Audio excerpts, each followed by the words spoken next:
Hello dear students. आज के session में मैंने एक वीडियो रिकॉर्ड की है जिसमें मैंने जीएसटी के बारे में इनपुट आउटपुट बेसिकली समझाया है।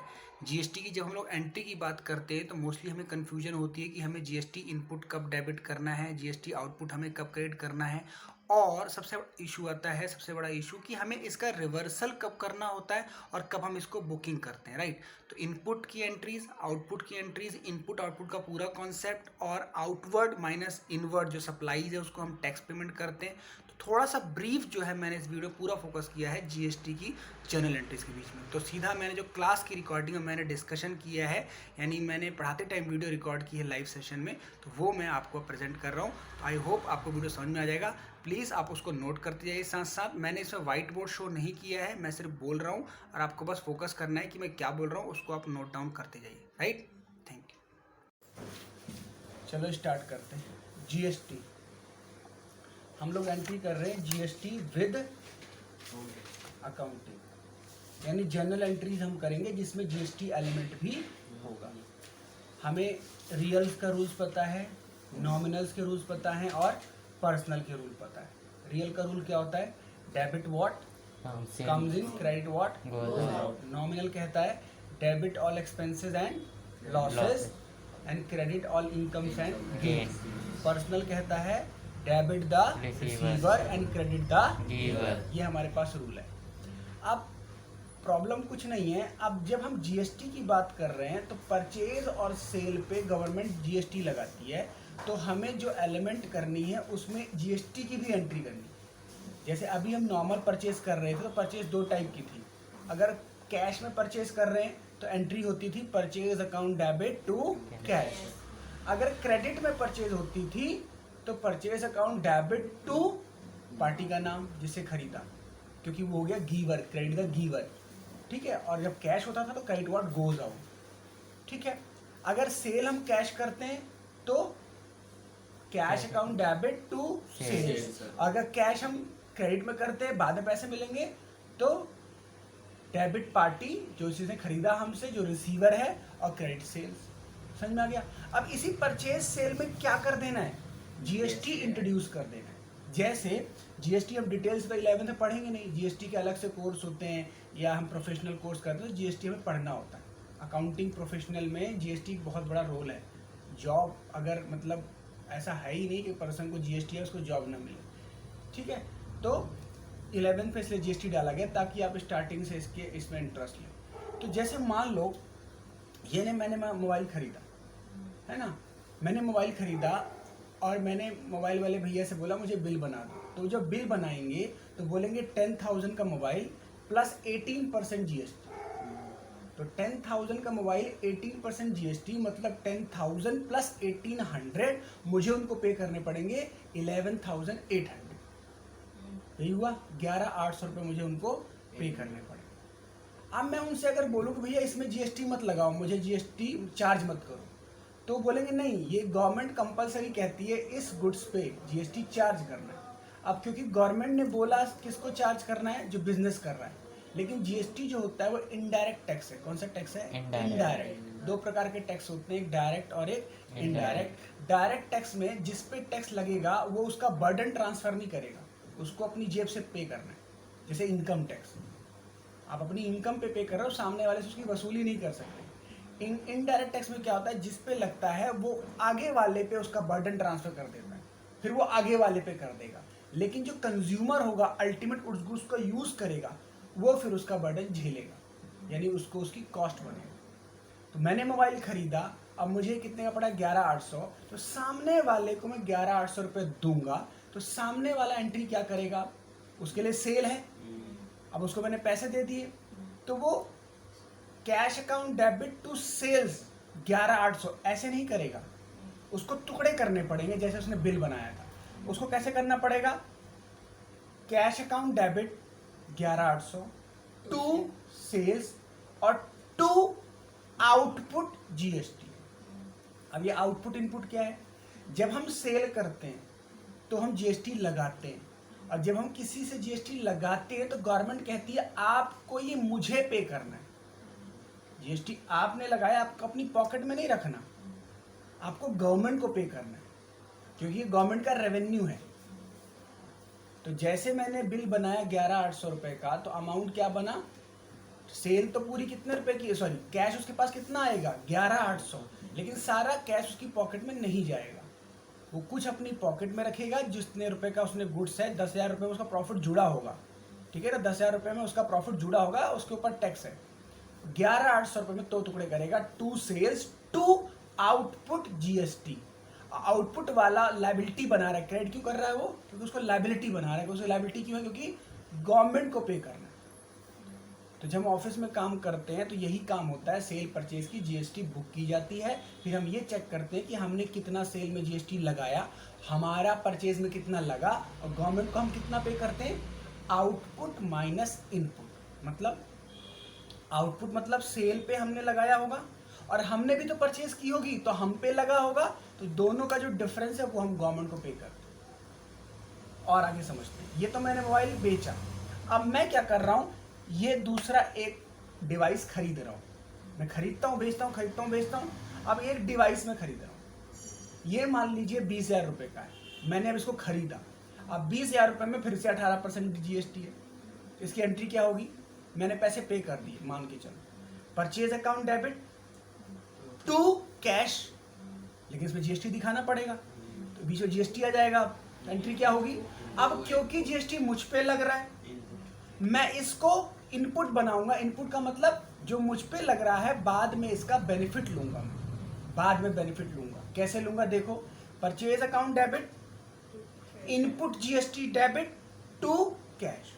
अभी इनपुट जीएसटी क्यों बन रहा है, ये मेरा असेट है। असेट का मतलब करंट एसेट, कब तक, जब तक मैं output minus input net government को पे नहीं कर देता। तो जब मैंने परचेज किया तो मैंने अलग अलग दिखाया, इतने का परचेज, इतने का जीएसटी, इतना मैंने पे किया। तो अब 20,000 पे कितना हुआ 18%, 3600। अब आप बताओ, 3600 मैंने पे किया, 1800 मैंने लगाया था, तो मेरा इनपुट ज्यादा है आउटपुट, मेरा इनपुट कितना हुआ 3600, और मैंने अभी मोबाइल बेचा था तो कितना लगाया था जीएसटी 1800। मेरा इनपुट ज्यादा है आउटपुट, इनपुट ज्यादा है 3600 है, और गवर्नमेंट को क्या पे करना होता है, आउटपुट माइनस इनपुट। यहाँ तो माइनस में आ गया, आउटपुट कितना था 1600, 1800, और आउटपुट इनपुट कितना हो गया, तो 3600 तो ज्यादा है। तो जो मेरा अभी भी माइनस फिगर आ गई, उसको मैं अगले मंथ में फिर से बेनिफिट लूंगा। वो मेरा मतलब अभी भी इनपुट ज्यादा है। पे गवर्नमेंट को कब करना है, जब आउटपुट ज्यादा हो, यानी हमने ज्यादा लगा दिया हो और हम पे कम लगा हो, तो डिफरेंस गवर्नमेंट को पे करना है। और समझते हैं, मैं मोबाइल ही खरीदता हूँ, मोबाइल ही बेचता हूँ, यही मेरा काम है। मोबाइल खरीदता हूँ, मोबाइल बेचता हूँ, मोबाइल खरीदता हूँ, मोबाइल बेचता हूँ, मोबाइल खरीदता हूँ, मोबाइल बेचता हूँ, मोबाइल खरीदता हूँ, मोबाइल बेचता हूँ। अब जब खरीदता हूँ तो जीएसटी सामने वाला लगाएगा, बेचता हूँ तो जीएसटी मैं लगाऊंगा। तो अब समझिए, दो प्रकार की ट्रांजैक्शन होती है, एक होता है B2B, एक होता है B2C। आप बिजनेस स्टडी में एक चैप्टर पढ़ लेना है, उसमें B2B B2C में उसमें है। B2B का मतलब क्या होता है, बिजनेस टू बिजनेस। मैं भी जीएसटी में रजिस्टर्ड हूँ और सामने वाली पार्टी भी रजिस्टर्ड है।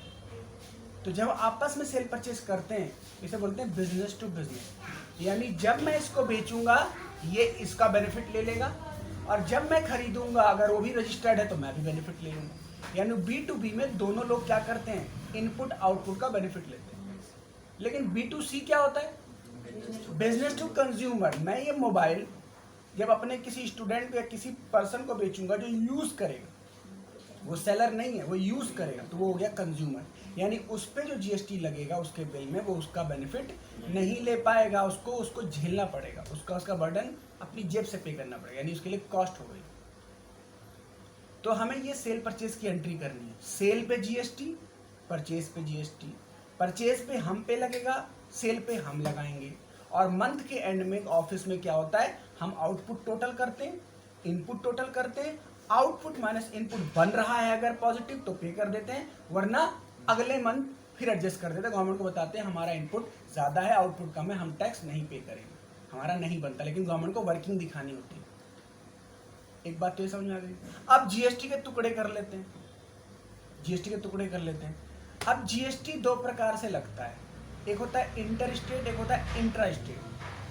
क्या होता है, एक इंटर और एक इंट्रा।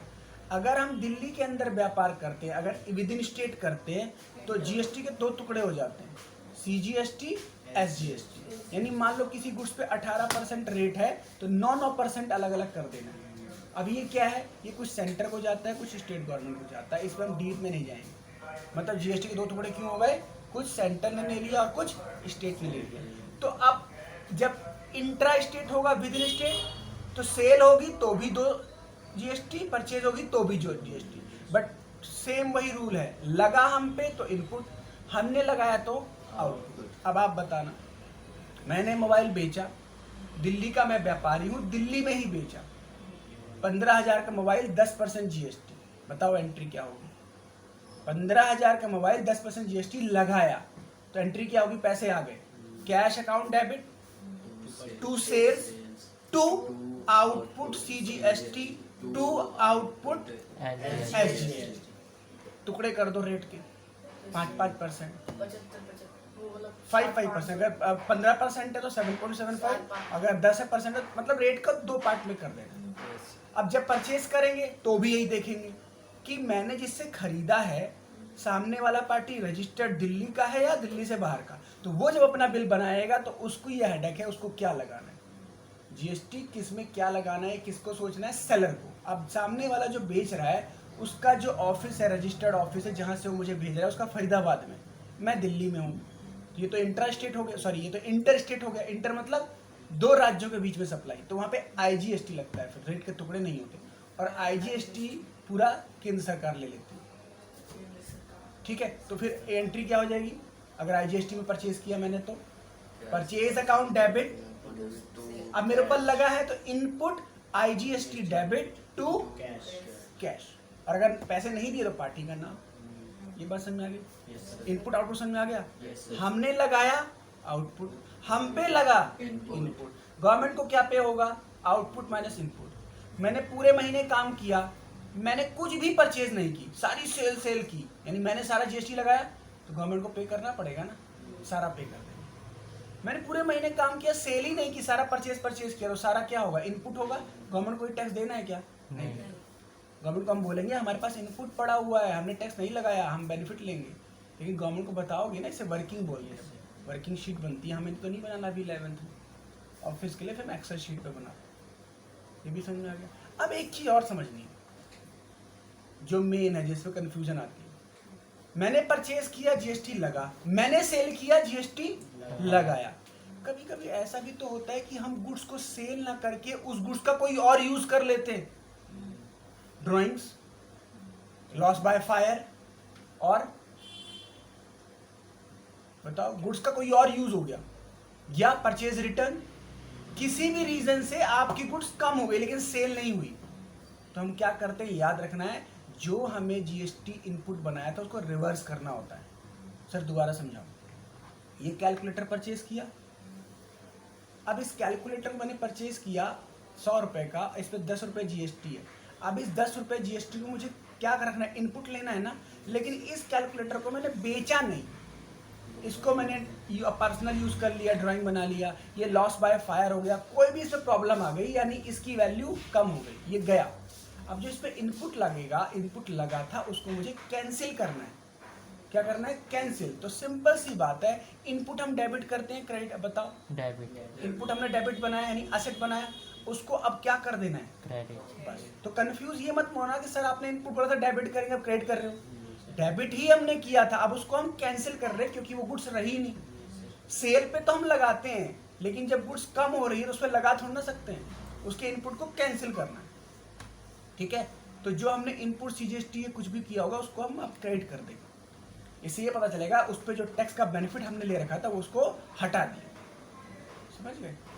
तो इसे बोलते हैं आईटीसी। आईटीसी पूरा एक रूल है, हम जब प्रोफेशनल कोर्स पढ़ाते हैं तो उसमें हम आईटीसी पूरा पढ़ाते हैं, इनपुट कब मिलेगा, इनपुट कब नहीं मिलेगा, इनपुट कब कैंसिल करना है, इनपुट के लिए कंडीशन क्या है, इनपुट कब आपको नहीं ले सकते आप, इनपुट कब तक ले सकते हो आप, इनपुट लेने के लिए गवर्नमेंट क्या क्या डॉक्यूमेंट मांगती है। इनपुट मतलब आप ये कह रहे हो गवर्नमेंट को कि मेरे ऊपर टैक्स लगा है, तो गवर्नमेंट प्रूफ तो मांगेगी ना, कि गवर्नमेंट का रेवेन्यू कम हो रहा है। रेवेन्यू कैसे कम हो रहा है भाई, सेल पे आपने जीएसटी लगाया, आपने उसको माइनस करवा लिया इनपुट से, तो जितना ज़्यादा आपका इनपुट होगा गवर्नमेंट का रेवेन्यू कम हो जाएगा ना, और जितना आपका इनपुट कम होगा गवर्नमेंट को ज़्यादा टैक्स जाएगा। तो गवर्नमेंट आपसे स्ट्रॉन्ग प्रूफ मांगेगी कि आप इनपुट का प्रूफ दो, यानी आप हमें इंफॉर्मेशन दो कि आपकी इनपुट कहाँ कहाँ है, कितने कितने रुपए की इनपुट है, हमें प्रूफ करो। और इनपुट में ही लोग क्या करते हैं, फ्रॉड करते हैं जीएसटी में। फिर रेड होती है, उनके सर्च होती है, पेनल्टी लगती है, इनपुट गलत दिखाते हैं या इनपुट गलती से गलत हो जाता है, या जानबूझ के फर्जी बिल बनाते हैं, कुछ बहुत सारी चीज़ें होती हैं, फिर उनके ऊपर कार्रवाई होती है। अब कुछ अकाउंटेंट बेचारे नॉलेज में भी नहीं होती तो उससे गलती हो जाती है, जो आपको सिखाई जा रही है 11 से। इनपुट आउटपुट हमें ध्यान समझना, ठीक है। अब हम इसकी एंट्री शुरू करते हैं। कोई और टॉपिक आता है बीच में तो उसको हम डिस्कस करेंगे, पहले कुछ और चीज़ देखते हैं। देखो एक बार हम रेट ऑफ जीएसटी डिस्कस कर लेते हैं, हालांकि ये हमारी सिर्फ नॉलेज के लिए, एग्जाम में जो क्वेश्चन होगा उसमें रेट मेंशन होगा, ठीक है। प्रोफेशनल लेवल में जब हम ऑफिस में काम कर रहे होते हैं तो हमें पता करना पड़ता है कि गुड्स कौन सा है और उस पर रेट कौन सा है। तो गवर्नमेंट ने ना गुड्स के कोड बना रखे हैं। गुड्स के क्या बना रखे हैं, कोड। एक HSN कोड होता है, एक SAC कोड होता है। गुड्स का अलग, सर्विस का अलग, क्योंकि गुड्स एंड सर्विस टैक्स है ना, तो गुड्स में भी टैक्स है और सर्विस में भी टैक्स है, ठीक है ना। प्रोफेशनल अगर सर्विस देते हो आप, CA सर्विस देते हैं, लॉयर देते हैं, बहुत सारे सर्विस, इंजीनियर सर्विस देते हैं, तो उन पर GST लगाते हैं। यानी सर्विस पे भी है, गुड्स पे भी है। सर्विस कौन सी है, कितना रेट है, वो हमें फिर प्रोफेशनल लेवल पे देखना होता है, लेकिन एग्जाम में आपको रेट मेंशन होगा। तो नॉर्मली रेट होता है 0%, 5%, 12%, 18%, 28%। 0% क्यों लिखा हुआ है? 0% का मतलब होता है वो गुड्स जो है जीएसटी के दायरे में है, लेकिन अभी रेट क्या है, 0। धीरे धीरे गवर्नमेंट उसको 2%, 5%, 12% में ला सकती है। 0 में है लेकिन जीएसटी में है। स्कूल आता है बच्चा, पढ़ता नहीं है। स्कूल तो आता है ना, पढ़ता नहीं है। स्कूल आता है यानी जीएसटी में है, अभी वो 0 रेटेड है। धीरे धीरे क्या हो जाएगा, टैक्सेबल हो जाएगा। तो ये हमें एग्जाम में जीएसटी का रेट क्वेश्चन में मेंशन होगा, ठीक है। एक एलिमेंट और देखते हैं, देखिए समझने की कोशिश कीजिए। अब हमें इशू क्या आ रहा है, क्वेश्चन में डिस्काउंट भी है और जीएसटी भी लगाना है। तो हम ये सोच रहे हैं कि हम जीएसटी पहले लगाएं या पहले डिस्काउंट दे दें। और डिस्काउंट में प्रॉब्लम क्या आ रही है, दोनों टाइप का डिस्काउंट है, ट्रेड डिस्काउंट और कैश डिस्काउंट। तो सिस्टम क्या कहता है, जो उसकी वैल्यू होगी पहले उसमें ट्रेड डिस्काउंट देना है, फिर कैश डिस्काउंट देना है, फिर आपको क्या लगाना है, जीएसटी, ठीक है। और आपको पता है कैश डिस्काउंट कब मिलता है, जब पेमेंट करी जाती है। कैश डिस्काउंट वेंडर तभी देता है जब हम उसको पेमेंट करते हैं, बिना पेमेंट के कैश डिस्काउंट नहीं मिलता। और कैश डिस्काउंट की एंट्री हम करते हैं, ट्रेड डिस्काउंट की एंट्री हम नहीं करते हैं, उसको हम एंट्री में नहीं लेते, ठीक है। तो अगर डिस्काउंट हुआ तो हम कैश डिस्काउंट को भी दिखा देंगे। अगर डिस्काउंट हमने दिया है अलाउ तो डेबिट, और अगर हमें डिस्काउंट मिला है परचेज के टाइम में तो क्रेडिट, ठीक है। बाकी सेम रूल, लगा जीएसटी इनपुट, हमने लगाया जीएसटी आउट। देखो एक पॉइंट हम पढ़ लेते हैं, GST paid and claimed as input, GST is reverse in the following cases. हम क्या पढ़ रहे हैं, ध्यान से देखिए। हम ये पढ़ रहे हैं कि किन किन केस में जीएसटी हमको रिवर्स करना पड़ता है। हालांकि हमने डिस्कस किया है, बट मैं पॉइंट्स एक बार पढ़ रहा हूँ, आप एक बार ध्यान से देखो। एक तो परचेज रिटर्न, हमने परचेज करी, हमने इनपुट लिया, अब हम रिटर्न अगर कर रहे हैं तो सेल थोड़ी है वो, हम उसको सामान वापस कर रहे हैं, इसका मतलब सेल थोड़ी। आउटपुट मत लगा देना, इनपुट को कैंसिल कर देना, ठीक है।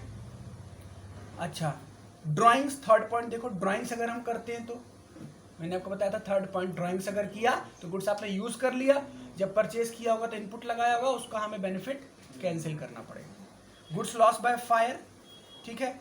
गुड्स 6 पॉइंट देखिए, गुड्स डिस्ट्रीब्यूटेड अमंग स्टाफ, ये भी क्या हो गया, गुड्स आपने सेल ना करके अपने स्टाफ में बांट दिया, इनपुट कैंसिल करो। Goods given as donation, goods given as sample, किसी भी रीजन से गुड्स सेल ना होके कोई और यूज में हो गई तो आपको उसका इनपुट कैंसिल करना है, सारा इनपुट नहीं लेना। मतलब उसको आप आउटपुट माइनस इनपुट में मत गिनना, क्योंकि वो गुड्स कंज्यूम हो गई है, कहीं और चली गई, तो इनपुट आपको रिवर्स करना है, ठीक है। इसे क्या बोलते हैं, इनपुट रिवर्सल, ठीक है। देखो एक छोटा सा टॉपिक रिवर्स चार्ज है, हालांकि ये बहुत ब्रॉड टॉपिक है, बट अभी हम बेसिक लेवल पे समझते हैं। What is reverse charge? दो प्रकार से जीएसटी लगा रही है गवर्नमेंट, एक होता है नॉर्मल चार्ज मैकेनिज्म और एक होता है reverse charge mechanism. Normal charge जो हम पढ़ रहे हैं, नॉर्मल चार्ज का मतलब है सेलर सेल करते टाइम बायर पे जीएसटी लगा रहा है, या सर्विस देने वाला सर्विस रिसीवर के बिल में जीएसटी लगा रहा है। अब जीएसटी कौन पे करेगा? जो सर्विस या गुड्स रिसीव करेगा वो सप्लायर को दे देगा, और सप्लायर किसको दे देगा? वो गवर्नमेंट को जमा कर देगा। इसे बोलते हैं नॉर्मल चार्ज मैकेनिज्म। दोबारा समझो, मैंने आपको पढ़ाया, मैंने आपसे फीस प्लस जीएसटी दोनों ले ली, और मैंने जो फीस से जीएसटी चार्ज किया वो गवर्नमेंट को जमा कर दिया। यानी जीएसटी किसने पे किया? अल्टीमेटली आपने पे किया, मैंने गवर्नमेंट को पे कर दिया। मैंने तो नहीं पे किया ना, मैंने लगाया। इसे बोलते हैं normal charge mechanism. Reverse charge में ध्यान सुनिए क्या है। रिवर्स चार्ज में उल्टा हो रहा है। जो सर्विस दे रहा है वो कह रहा है मैं जीएसटी नहीं पे करूंगा, या मैं बीच में नहीं आऊंगा, जीएसटी इतना रेट है, आप इसको गवर्नमेंट को पे कर देना। यानी मैं इसमें बीच में नहीं आना चाहता। गवर्नमेंट ने उन लोगों को रिवर्स चार्ज में माफ कर रखा है। यानी वो लोग क्या करते हैं, रिसीवर ऑफ गुड्स या रिसीवर ऑफ सर्विस को बोलते हैं आप पे करना। उसमें कौन है? सबसे बड़ा एग्जाम्पल है लॉयर।